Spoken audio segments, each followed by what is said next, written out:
এই জায়গাটা আপনার এইটা সাইজ থেকে হবে, এটা উইথটা হবে। আপনার এটা কিন্তু হইতো, বুঝছেন? এটা যদি হয় আমি আপনাকে বলি, যদি আপনাদের এই জায়গাটা যদি বড় হয় সেক্ষেত্রে আপনি এখানে একটা এক্সট্রা 1 সিটার নিতে পারেন, আর যদি বেশি জায়গা থাকে 2 সিটার নিতে পারেন। শোনেন, আপনি হলে মাপটা দিয়ে আসবেন, মানে এখানে যে এখান থেকে এতটুকু এটা আছে না, আপনি এতটুকু দিয়ে হাঁটতে পারবেন, বুঝছেন? এটা সাইজ 3 করা আছে। আপনার এটা কত আছে? এটা 5 ফিট 4 ইঞ্চি। তো ওখানে কত ফিট আছে? ওখানে আছে হচ্ছে আপনার 10 ফিট আছে ওখানে। 10 আর এদিকে ওয়াল খাম্বা আছে, ওই কারণে একটু কমবে। ওই জায়গাটা মোটামুটি 8 ফিট মতো টিকবে। আপনি এটা চেঞ্জ করলে আপনার এটা আসে।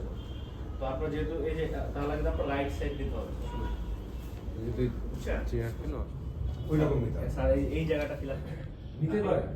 এটা বসানোর পরে যদি আপনার মনে হয় আপনি সার্টে করে বলতে বলে যদি বসানোর পরে যদি মনে নিতে করেন পারবেন। স্পেস ফাঁকা ফাঁকা নিতে পারবেন। আছে, তখন আপনি কোনো অসুবিধা অর্ডার দিতে হবে সেইটা দিক দিয়ে।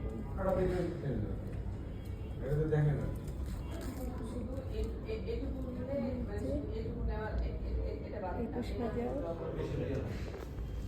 দেখা যায় কিন্তু একজন হতো এটা তো চারজন আমার যদি চেয়ার আড়ালে বসে তাও সরানো মুশকিল হবে, বুঝলেন? 19,890 কিন্তু চার যদি মনে করেন একটা একটা বেডরুমে এই যে।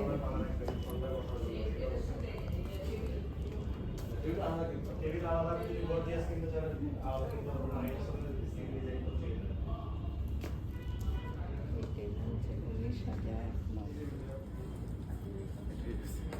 শুনেন, আছে তো মেলা কিছু, কিন্তু আমি যেটা দেখতে পাবো সেরকম আর নাই। এটা এগুলো তোমার সব কিছু একই রকম মনে হয়।